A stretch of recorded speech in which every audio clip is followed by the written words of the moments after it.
इस प्रोग्राम में ये सरकार के द्वारा उठाए गए किस प्रकार का कार्यक्रम है और हम शिक्षक उस पर किस प्रकार से जुड़ेंगे। तो जैसा ये नाम है विद्यालय स्वस्थ एवं कल्याण कार्यक्रम, इसका मतलब क्या हुआ? मतलब ये हुआ कि स्वस्थ को कल्याण के परिप्रेक्ष्य में हम उसको कैसे बनाते हैं। ये जो वर्ड है स्वास्थ्य, हेल्थ, ये हम लोग ये जानते हैं कि जो फिजिकली फिट है, जो निरोग है, उसे हम स्वस्थ कहेंगे, लेकिन ऐसा बात नहीं है। स्वस्थ का कुछ आयाम होते हैं। स्वस्थ के क्या आयाम है? शरीर भी स्वस्थ, मन भी स्वस्थ और भावनाएं भी स्वस्थ होनी चाहिए। ध्यान से देखेंगे, शरीर मेरा स्वस्थ है लेकिन मन मेरा स्वस्थ नहीं है, मतलब हम स्वस्थ नहीं कहे जाएंगे। मेरा मन स्वस्थ है, शरीर स्वस्थ है, लेकिन जो मेरी भावनाएं हैं, मेरे अंदर जो सकारात्मक भावनाएं हैं, वो सही नहीं। तो हम लोग कह नहीं सकते हैं कि हम लोग स्वस्थ हैं। स्वामी विवेकानंद ने बोला था स्वास्थ्य के बारे में कि स्वस्थ शरीर का एक मंदिर है जिसकी साफ सफाई हमेशा होनी चाहिए। बहुत बड़ा बात है। जिस धर्म को हम मानते हैं वहां भी जितनी अच्छी साफ सफाई होती है, तो क्यों ना हम अपने शरीर को, विद्यालय को साफ सफाई रखें। महात्मा बुद्ध ने कहा कि शरीर, जो स्वस्थ शरीर है, वो धन से भी बड़ा है और वही मेरा सब कुछ है। और महात्मा गांधी ने कहा कि हमारे स्वस्थ का मतलब है कि हमारा हर एक कदम एक नींव है, एक बेस है, एक आधार है हमें आगे बढ़ने। तो जो WHO ने बताया स्वास्थ्य के बारे में, तो स्वास्थ्य की परिभाषा हम कह सकते हैं, स्वस्थ का मतलब केवल निरोग रहना ही नहीं है। स्वस्थ का मतलब है शारीरिक, मानसिक, भावनात्मक, सामाजिक और यहां तक कि आध्यात्मिक विकास। तो आज हम बात करेंगे, स्वास्थ्य की बात नहीं करेंगे, आज हम बात करेंगे समग्र स्वास्थ्य। आज हम बात करेंगे हॉलिस्टिक हेल्थ की बात करेंगे। ये हॉलिस्टिक हेल्थ होता क्या है? जैसे अभी फर्स्ट हुआ शारीरिक, अगर हम फिजिकली फिट हैं और बहुत अच्छा मेरा रूटीन है, हम बहुत अच्छे से काम करते हैं, लेकिन केवल फिजिकली फिट हैं और वो हम लोग मानसिक रूप से स्वस्थ नहीं है। जैसे हम लोग बच्चों के साथ चले जाते हैं, बच्चों के कांटेक्ट में, कि बच्चों को क्या है, कुछ बात अगर डांट दीजिएगा तो उसको गुस्सा लग जाता है, और कभी कभी बच्चा आपस में लड़ लिया, उसे बहुत ज्यादा एग्रेशन हो गया। तो ये सब जो बातें हैं उसको हमको ध्यान में रखना है कि ये स्वास्थ्य के परिप्रेक्ष्य में आता है या नहीं आता है। और जो SAWP है, जिसका इंट्रोडक्टरी क्लास में आप लोगों को बताया गया है कि जब भी हम बच्चे की बात करेंगे तो हम किशोरावस्था बच्चे की बात करेंगे, एकदम बी क्लियर, एडोलेसेंस एज की बात करेंगे। एडोलेसेंस का मतलब क्या हुआ कि the age between childhood and adulthood, जो बाल्य अवस्था है, और बाल्य अवस्था से लेके हम लोग जब यौनावस्था तक जाते हैं तो बीच का जो मेरा स्टेज है वो किशोरावस्था है। और WHO ने बताया कि इसकी एज है, सबको मालूम है, 10 से लेकर 19 वर्ष के बच्चों के बाद हम बात करेंगे। फिर आते हैं सामाजिक विकास में। अगर हम लोग आते हैं, कोई बच्चा है जो बहुत फिजिकली फिट है, मन से भी खुश रहता है, लेकिन वो अकेला रहता है, किसी से बातचीत नहीं करता है, तो क्या होगा? क्या उसे हम स्वस्थ बोलेंगे? अभी आप लोग का जो दोस्ती तोड़ा गया है, आप लोग जो पीयर ग्रुप बना के रहे हैं, बहुत अच्छा स्ट्रॉन्ग बॉन्ड हो गया था आप लोग के बीच में, उसको फिर से एक नया बॉन्ड बनाने की कोशिश कर रहे हैं, एक नया बातचीत बनाने की कोशिश कर रहे हैं, एक नया प्लेटफॉर्म दे रहे हैं जो हमारे यहाँ पर पारस्परिक संबंध को बताएगा। तो पारस्परिक संबंध में हम क्या करेंगे? बातचीत करेंगे किसी दूसरे से, किसी को दोस्त बनाएंगे। तो ये सारी चीजें हैं, तो इसी को हम लोग बोलेंगे समग्र स्वास्थ्य, हॉलिस्टिक हेल्थ। तो ये हमको लगता है क्लियर होना चाहिए। ठीक है, आगे बढ़े। अब पीछे से आवाज नहीं आ रहा है? बैक बेंचर्स लोग बहुत अलर्ट रहते हैं और बैक बेंचर्स लोग बहुत एक्टिव रहते हैं और बहुत टैलेंटेड रहते हैं। जितना सारा टैलेंट है ना, सबको इधर बांट दिए। तो हम लोग मिलजुल कर काम करेंगे। अब यहां पर झारखंड सरकार के साथ मिलकर जो एनसीईआरटी उसने क्या किया, एक प्रोग्राम बनाया। प्रोग्राम बनाने के बाद उन्होंने 11 थीम दिया है। 11 थीम क्यों दिया? इसलिए कि बहुत सारी ऐसी चीजें हैं जिसके बारे में हमको सोचना पड़ेगा। जैसे आप लोग को मालूम है कि अभी प्री मैच्योर डेथ हो रहा है या नहीं हो रहा है। जो मेरा डेथ एज है, मान लेते 70, 74, 75, क्या सारे लोग 70 प्लस में डेथ हो रहे हैं या प्री मैच्योर हो रहे हैं? प्री मैच्योर डेथ क्यों हो रहा है? नशा का आदि बच्चा हो रहा है कि नहीं?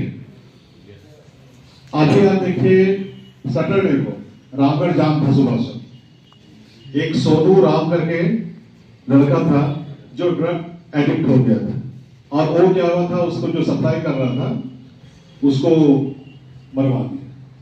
तो इतना ज्यादा एडिक्ट हो गया कि उसके बिना हो रहा नहीं सकता है। तो ये this is a kind of pre mature death. Suicidal case बच्चों में आता है या नहीं? बार बार बोल रहे हैं बच्चों का मतलब हुआ किशोरावस्था। तो ये सुसाइडल केस किस में ज्यादा है? किशोरावस्था में। आप लोग यहाँ का नाम सुने हैं जो कोचिंग के लिए सब जाते हैं, कोटा। तो कोटा में सुसाइडल रेट अभी कुछ कंट्रोल हुआ है। पहले क्या था?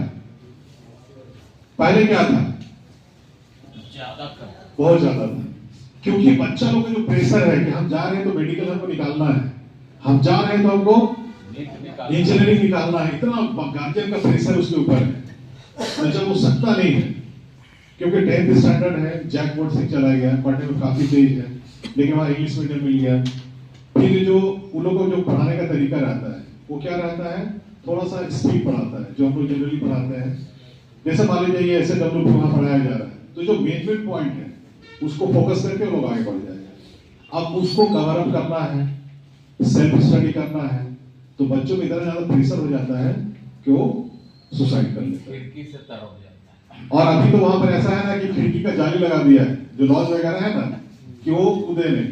दूसरा ऐसा पंखा लगा दिया गया है कि अगर उसको क्या बोले फांसी अगर लगाता है तो पंखा सही नीचे चला जाता है। तो ये सब जो किशोरावस्था का ये सब चीज है। और किशोरावस्था में क्या होता है कि हम लोग बहुत ज्यादा एग्रेसिव हो जाते हैं। आप ये देखिए बच्चों के साथ हम लोग कर रहे हैं कि वे लोग भावनात्मक रूप से एक दूसरे के साथ इतने जुड़े होते हैं कि आप उसको दोस्ती तोड़ नहीं सकते हैं। आप अपना स्कूल में एक्सपेरिमेंट कीजिए, किसी का इंस्ट्रूमेंट बॉक्स भुला गया, इंस्ट्रूमेंट बॉक्स मिल नहीं रहा है, क्लास 5 का बच्चा है, क्लास 6 का बच्चा है, यहां से शुरू कीजिए आप लोग। कोई बच्चा जान रहा है कि वही लिया लेकिन बताता नहीं, होता है ऐसा। 9th-10th में चले जाइए, उसमें क्या होता है, वो भी बच्चा, उसका नाम दोस्ती बने रहने चाहिए, नाम नहीं आना चाहिए। लेकिन अगर हम लोग प्यार से समझाएंगे, प्यार से पूछेंगे, तो वो नाम पे वापस में आ जाएगा कि तुमको मारेंगे नहीं, डांटेंगे नहीं। तो इस तरह से हम लोग क्या करेंगे, ये